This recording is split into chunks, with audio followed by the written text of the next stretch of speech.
कि ऐसे समय का चक्र चलेगा, अगर ऐसे समय का चक्र चलेगा सबको आहें भरना होगा आगे से पीछे तक।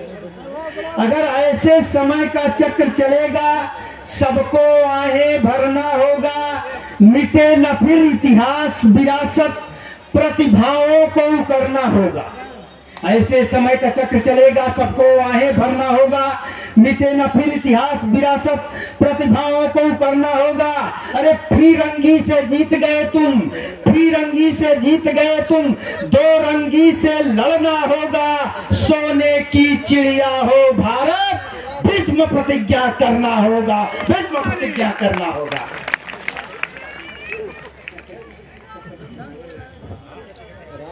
बहुत बहुत साधुवाद संचालक महोदय। सर्वप्रथम संपूर्ण विश्व को मानवता का पाठ पढ़ाने वाले सम्यक संबुद्ध तथागत गौतम बुद्ध को नमन करते हुए एक स्वर में इस अखंड भारत के सारे गुमनाम नायक, क्रांतिकारी, योद्धा, जिनके त्याग और कुर्बानियों के बदौलत आज हम और आप यहाँ उपस्थित हैं, उन सबको मेरा एक स्वर में सादर नमन। साथ ही आज इस कार्यक्रम में उपस्थित अभी हम जिनको सुन रहे थे ट्रांसलेटर के माध्यम से, कोरिया के गुरुजी, उनकी बातें, और अभी एक प्रोफेसर साहिबा जो अपनी बात रख कर गई। मैं समझता हूँ ये सारे लोग रिसर्चर हैं, अपने अपने फील्ड में रिसर्च कर रहे हैं, उस चीज को खोज रहे हैं जिसको हजारों साल पहले इसी भूखंड पर रहने वाला व्यक्ति इसी भूखंड पर पाया और संपूर्ण विश्व को जाकर बांट दिया। और उस पाए हुए चीज को बांटने वाला भी इसी भूखंड का पैदावार था। वो भी बिहार की धरती जहां वो ज्ञान पाए, और उनके ज्ञान को चहुओर बिखोरने वाला सम्राट अशोक भी बिहार की धरती से। तो आज के दिन जहां तक विरासत की बात है, इतिहास की बात है, सम्यक ज्ञान की बात है, सम्राट अशोक की त्याग और तपस्या की बात है, इन सारी बातों पे चर्चा मैं समझता हूं मेरे से बहुत विद्वान लोग, इतिहासविद, शिक्षाविद यहाँ उपस्थित हैं, हम सबके गुरु, और कुछ पहले के वक्ता लोग अपनी बात को रख के गए। तो मैं उस ओर जाना नहीं चाहूंगा। मैं तो बस इतना ही कहना चाहूंगा कि अगर दवाई किसी फैक्ट्री में बनती है, कोई डॉक्टर, कोई रिसर्चर अगर उस दवाई को बनाता है और बनाने के बाद गुजर जाता है, तो दवाई अगर फैक्ट्री में बन के सिर्फ रखी रह जाएगी तो क्या बीमारी का इलाज हो जाएगा? क्या कोई रोगी स्वस्थ हो पाएगा? यानी फिर से दूसरे स्कॉलर्स आएंगे, उस दवाई को फिर से रीमॉडलिंग करेंगे और पुनः एक अच्छे एमआर के माध्यम से, मेडिकल रिप्रेजेंटेटिव के माध्यम से दुकानों में जाएगी, और दुकानदार भी बड़ी ईमानदारी से, और जो तहसील, प्रखंड और ग्रामीण स्तर तक जो डॉक्टर बैठते हैं अपने अपने स्तर पे, उस दवाई को अपने प्रिस्क्रिप्शन, अपने पुर्जे में जब तक नहीं लिखेंगे और वो दवाई एमआर के माध्यम से उस रोगी तक नहीं पहुंचेगी, तो मैं समझता हूं रोग का निदान कभी नहीं हो पाएगा। तो चाहे कितनी भी बातें हम कर लें, अभी हमारे जीवनदीप सर ने कहा कि भाई जो चीजें यूनिवर्सिटीज में सेमिनार में थी, उसको सम्राट अशोक क्लब गांव की गलियों तक लेके आया। इसके लिए तो एक बार सम्राट अशोक क्लब के लिए जोरदार ताली होनी चाहिए। ये जिनकी जिम्मेदारी थी, जिन शिक्षकों की जिम्मेदारी थी, जिन धर्म गुरुओं की जिम्मेदारी थी, ये उनकी रिस्पॉन्सिबिलिटी बनती थी कि समता करुणा प्रज्ञा की बात को हम धरातल तक ले जाएं। उसको ले जाने में शायद असफल हुए, लेकिन सम्राट अशोक क्लब अपने 28-29 सालों में उसको ये पहुंचा दिया। उसी का नतीजा है कि कोरिया और नेपाल से धर्मगुरु यहाँ के आपका ऋणी होके आपको थैंक्स बोल रहे हैं, धन्यवाद बोल रहे हैं। ये अपने आप में बहुत बड़ी बात है, लेकिन बात यहीं तक खत्म नहीं होती। अभी यहीं से वो ज्ञान, यहीं से वो मटेरियल बाहर गया, जापान, थाईलैंड, कंबोडिया गया। और ये मतलब उसको क्या कहिए, अनफॉर्चुनेटली कहिए कि वहां के लोग आके अब हमको बता रहे हैं कि मतलब भाई हम जो है बुद्ध के मार्ग पे चले। सम्राट अशोक ऐसे थे, वो मैत्री भाव रखते थे, और हम जहां ओरिजिन है, जहां पैदा हुआ, वो बैठ के हम लोग सुन रहे हैं और ताली बजा रहे हैं, करे बहुत अच्छा बहुत अच्छा। मतलब ये विडंबना देखिए। तो ये बहुत बड़ी जिम्मेवारी है। इसलिए मैं कह रहा हूं कि हम लोग को अब एक अच्छा एमआर बन जाना चाहिए, एक अच्छा एमआर बन जाना चाहिए। और भगवान बुद्ध की और सम्राट अशोक की जितनी फैक्ट्रियां अभी अवशेष बची हुई हैं लाट के रूप में, उनको फिर से जीवंत कर दीजिए और गांव-गांव तक उस विचारधारा को फैला दीजिए। जिस दिन ऐसा करने में हम सफल हो गए, तो जितने प्रबुद्ध जन आज एसी कमरों में बैठ के सपना देख रहे हैं कि अखंड भारत मेरा विश्व गुरु बन जाएगा, वो एसी कमरों में बैठ के नहीं होगा, बल्कि धरातल पे इस विचारधारा को ले जाएंगे, तब होगा। और इसकी जिम्मेवारी किसी दूसरे से नहीं कर सकते। ये हमें भी सम्राट अशोक से समझना चाहिए, बुद्ध से समझना चाहिए। जब सारे ज्ञान पा लिए, तो उस कहानी में हम लोग देखें कि भाई उनके पुत्र भी, उनकी पत्नी भी, उनकी मौसी भी वो भिक्षुणी बन गई। हालांकि वो मना किए, लेकिन सारे लोग उस ज्ञान के सरोवर में आकर जो है स्नान कर लिए। सम्राट अशोक ने भी यही किया। महिंद्र, बेटी संघमित्रा, अपने घर से वो त्याग अपने घर से शुरू किया। मैं आ रहा हूं। तो यहाँ अब हम लोग को भी इतनी भीड़ जो बैठी हुई है और खुशी से ताली बजा रही है, अच्छी अच्छी बातें सुन के, उसको भी अपने घर से शुरुआत करना होगा।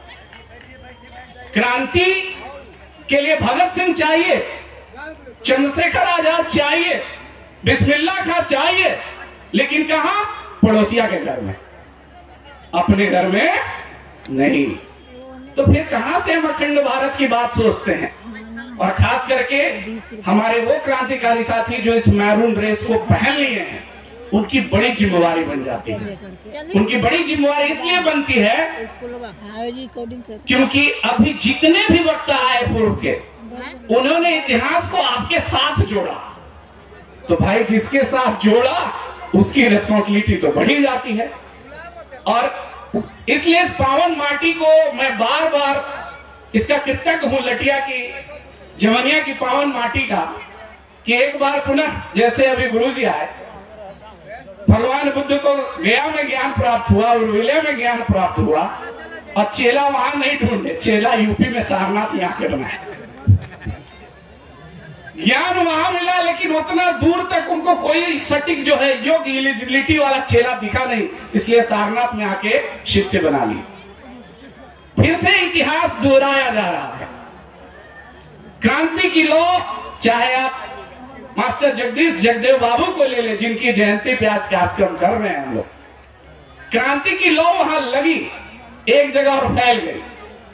फिर से वही इतिहास दोहराया जा रहा है कि सम्राट अशोक क्लब अब यहां से बिहार में जा रहा है, गांव गांव में जाके आपको बता रहा है। मतलब एक बार वहां से आया तो शिष्य तो यहीं रह गए, और जब शिष्य यहाँ यूपी में रह गए तो उसको ट्रांसफर करने की जिम्मेवारी भी इनकी थी। तो अब यह सम्राट अशोक क्लब का निर्माण स्मृति से सुभाष सिंह मौर्य और तमाम ऐसे हमारे पूर्वज अग्रज जो आज यहाँ उपस्थित ऑन व्हील चेयर थे, उनको देख के मैं भाव विभोर हो गया कि किस तरीके से इन्होंने 28 साल संगठन को इस तरीके से लाया और लाके हमें इस काबिल बनाया कि आपके मंच तक आकर मैं अपनी बात रख रहा हूं। ये अगर 28 साल, वो नहीं, अनगिनत ऐसे काज करता है, सारे के सारे लोग जिन्होंने अपना सब कुछ सर्वस्व त्याग कर इस क्रांति के लौ को जलाए रखा है। लेकिन एक बहुत बड़ी बात मैं कहूंगा, हम सबके यहाँ वैचारिक गुरु हैं उपस्थित, कि जितनी भी क्रांतियां हुई हैं देश में, कुछ भी अगर हुआ है, अगर बौद्ध धर्म विदेशों गया तो पाटलिपुत्र की धरती, आखिर बिहार की माटी से। गांधी जी को भी जब शुरुआत करना था तो बिहार की माटी से। तो ऐसा है कि आग लगेगा तो गोईठा का, चिपड़ी का थोड़ा सा टुकड़ा वहीं से सुलगाने के लिए लेना पड़ेगा। इसलिए जितने भी हमारे बिहार के साथी उपस्थित हैं, ये जान लीजिए कि अगर फिर से इस विचारधारा को स्थापित अगर कहीं से करना है तो वो बिहार की माटी को ही करना होगा। इसलिए बहुत बातें न कहते हुए बस मैं यही कहूंगा कि इन्हीं खामोशियों के बीच से एक शोर आएगा, इन्हीं खामोशियों के बीच से एक शोर आएगा। और अभी तो उनका वक्त आया है, हमारा दौर आएगा। वो इसलिए मैं कह रहा हूं कि हमारे माननीय कहते हैं कि जो पानी से नहाता है वो लिबास बदलता है, और जो पसीने से नहाता है इतिहास बदलता है। पानी से नहाने वाला लिबास बदलता है और पसीने से नहाने वाला इतिहास बदलता है। और इसी भूखंड पे स्नान हो रहा है, हम नहा रहे हैं। तो स्नान भी दो तरह का है, एक वो पानी जो तन को धो दे, एक वो धारा जिसमें अगर आप गोता लगाएंगे तो आपका शरीर धुल जाएगा, और एक वो धारा जिसमें मन धुल जाए, मस्तिष्क धुल जाए। तो सोचिए आप गोता कहां लगाएंगे। और ये जो लटिया की पावन माटी है, यहां वो धारा बहती है जिसमें आपका मन और मस्तिष्क पूरी तरीके से धुल जाता है और पवित्र हो जाता है। और शायद यही ज्ञान की धारा, इसी ज्ञान के सरोवर में तमाम विदेशी 2500 साल पहले भी और आज भी आकर गोता लगाकर जा रहे हैं और जाने के लिए ललायित हैं। चाहे वह नालंदा का नदी ज्ञान का सरोवर हो, या तक्षशिला का ज्ञान का सरोवर हो, या बोध गया हो, या कोई और, या फिर तेलहड़ा हो जो अभी तलहट्टी में दबा हुआ है। इसलिए पुनः बहुत ज्यादा न कहते हुए मैं फिर से यही बात कह रहा हूं कि किसी की तरफ उंगली उठाने से पहले 3 उंगलियों को देखिए। अगर किसी को कोई बात, अगर विचारधारा की बात, तार्किक बात, शाब्दिक बात, धार्मिक बात, सामाजिक बात कोई सिखाना चाहते हैं तो उसको सिखाने से पहले 3 उंगलियों को देखिए। 3 उंगलियां आपकी तरफ घूमी हुई हैं, यानी अगले घर में विचारधारा डालने जा रहे हैं तो पहले यह देख लिए कि वो विचारधारा आपके घर में आपकी बेटी, आपकी बहू, आपकी पोती, आपकी पत्नी उसको फॉलो कर रही है कि नहीं करेगी। पहले उसको करवाइए, फिर दूसरे के यहाँ जाइए। और जिस दिन ऐसा हम लोग कर दिए, सच में ये अखंड भारत फिर से सोने की चिड़िया बन जाएगी। बस इन्हीं चंद बातों के साथ मैं अपनी वाणी को विराम दूंगा। बहुत बहुत साधुवाद सबको। सजग भारत, समृद्ध भारत, श्रेष्ठ भारत।